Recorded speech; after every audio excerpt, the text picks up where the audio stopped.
आणि आजच्या राजकीय बातम्या आपण पाहूया। माजी खासदार पूनम महाजन यांनी घेतली केंद्रीय मंत्री अमित शहांची भेट। लोकसभा निवडणुकीमध्ये पूनम महाजन यांचे तिकीट कापून उज्ज्वल निकम यांना संधी। आता पूनम महाजन यांचं पुनर्वसन होणार का? राजकीय चर्चेला सुरुवात।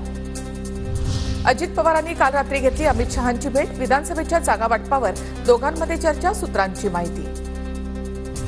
अशोक चव्हाण यांची कन्या श्रीजया चव्हाण यांच्यासमोर मराठा आंदोलकांची घोषणाबाजी। अर्धापूर तालुक्यामधील देगावमध्ये एक मराठा लाख मराठाच्या घोषणा, चव्हाणांना घ्यावा लागला काढता पाय।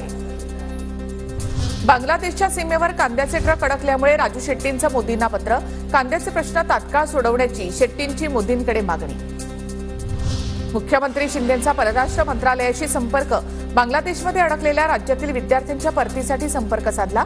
विद्यार्थ्यांना भारतामध्ये लवकर आणण्याची विनंती। अजितदादांनी राज्याला घासलेट चोर आमदार दिलाय। मनसेच्या योगेश चिलेंची अमोल मिटकरी यांच्यावर टीका। तर माझ्याकडे कंत्राटदारांकडून योगेश चिलेंच्या खंडणी वसुलीचं कॉल रेकॉर्डिंग, अमोल मिटकरी यांचा दावा।